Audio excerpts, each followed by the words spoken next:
Mayong buntag kaninyong tanan. Happy Fiesta! Viva Virgen sa Regla!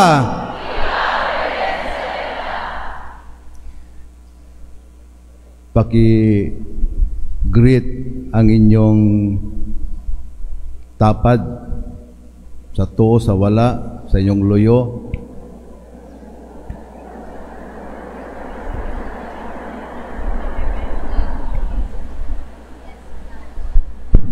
Ya human na. Unya ingna ang imong tapad sa kilid, no? Sa imong loyo. Mama Mary loves you. Og ina sad, Jesus loves you. Mao gayud ang kamatuuran makaigsunan ko. Tungod sa dako nga gugma sa Dios sa tao, iyang gihatag kanato si Mama Mary, iyang gihatag kanato ang iyang bugtong anak si Jesucristo atong Ginoo.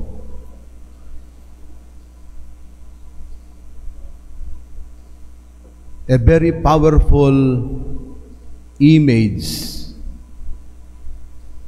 nga sa tanaw nako pwede gayud siya nga mo explain sa atong tema karon nga adlawa sa disperas sa atong fiesta.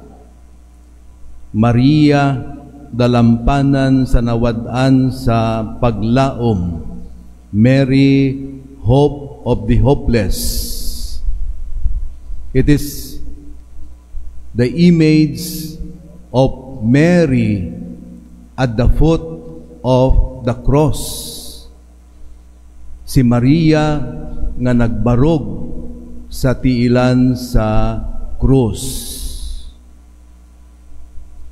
Although makigsunan ko kini nga image, makaingon kita nga it is a sad image. Kay si Maria nagtan-aw gayod sa iyang anak nga gilansang sa krus. But then makigsunan ko bisan pa gayod it is a very sad image. Pero si Maria nga nagbarog dito sa tilan sa krus,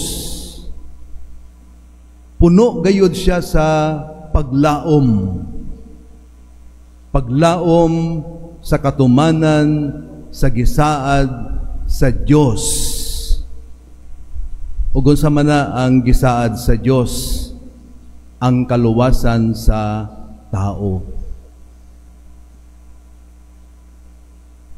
Sa sinugdanan, gusto gayod sa atong langit nung amahan nga iyang makauban ang tao sa iyang gingharian. Mao gani nga kita nga mga tao gibuhat sa Dios sama sa iyang dagway. Mao na nga we were clothed with dignity. Makayon kita nga special gayud ang tao sa tanan nga gibuhat sa Dios.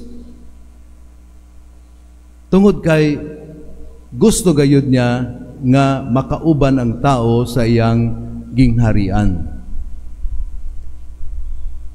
Pero sa kasaysayan gayud sa atong kinabuhi, nakasulod man gayud ang sala sa kinabuhi sa tao.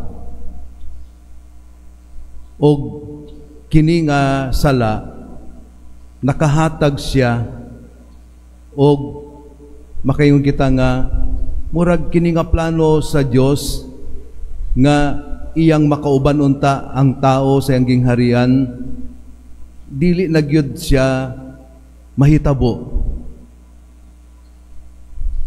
Nahimo siya nga hopeless nga sitwasyon. Kay kaibaw kita nga kung kita magpuyo sa sitwasyon sa sala, ang epekto sa sala sa atong kinabuhi mao man gayud ang atong pagputol sa atong relasyon sa Dios, relasyon sa atong isig katao, relasyon mismo sa atong kaugalingon. It is the absence of God sa atong kinabuhi.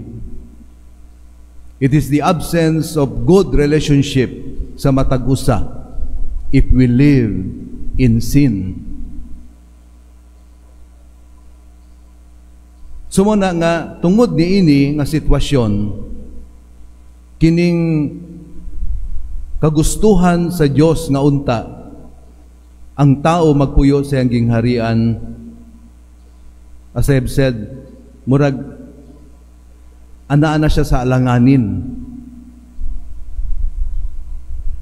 Pero pasalamat kita because we have a loving God.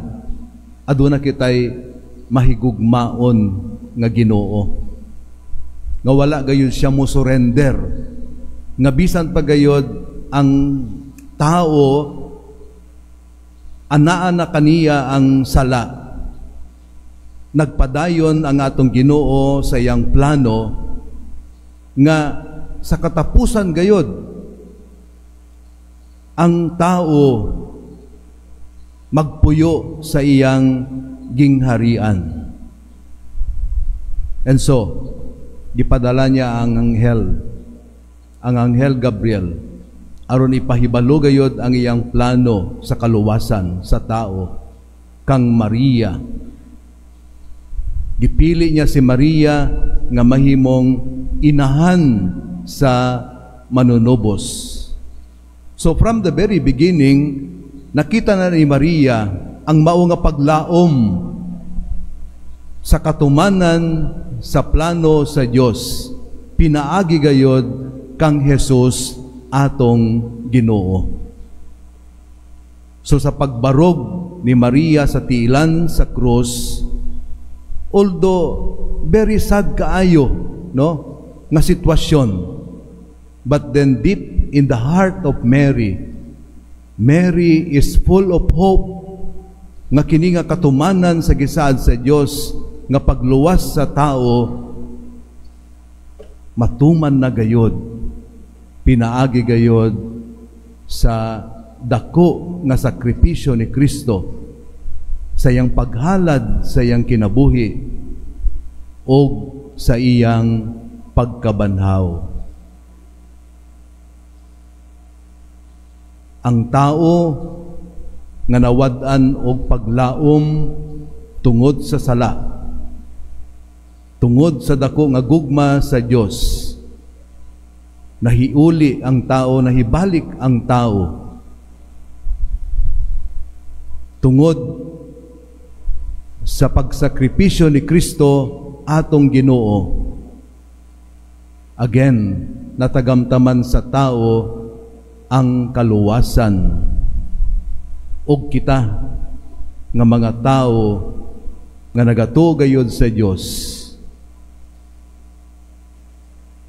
Kita nagalawom nga moambit kita sa himaya ni Kristo nga nabanhaw. So we see in Jesus our hope of glory. Muna kanunay sa atong santos nga misa atong gipadayag, no? Aron makahinumdum kita kanunay si Kristo na matay, si Kristo na banhaw, si Kristo mubalik. Kini nga kredo nato sa pagtuo mao'y magpahinumdum ka nato nga pinaagi gayod sa dako nga gugma sa Dios, pinagi kang Kristo atong Ginoo, napuno kita sa paglaom no sa kadlaw we will all share in the glory of Jesus. So, dako gayud ang atong pasalamat ngadto sa atong Ginoo. So samtang nagpaabot kita sa mahimayong pagbalik sa atong Ginoo, kay mao man na ang atong kahimtang karon, no? We are waiting joyfully for the coming of Jesus. Samtang nagpaabot kita, we always look at Mary nga maoy ehemplo sa maong paglaom. Si Maria nga dito gayod nagbarog sa tiilan sa krus. Puno siya sa paglaom sa katumanan sa gisaad sa Dios nga kaluwasan. And as we wait also sa maong pagbalik sa atong Ginoo, si Maria gitudluan kita sa mao nga paglaom. Dili unta kita mawad-an og paglaom samtang nagpaabot kita sa mahimayaong pagbalik sa atong Ginoo. Daghang mga sitwasyon ang pwede nga makaingon kita nga kining atong gipaabot ang atong Ginoo. Kanusa pa ka siya moabot? Dugay na kaayo.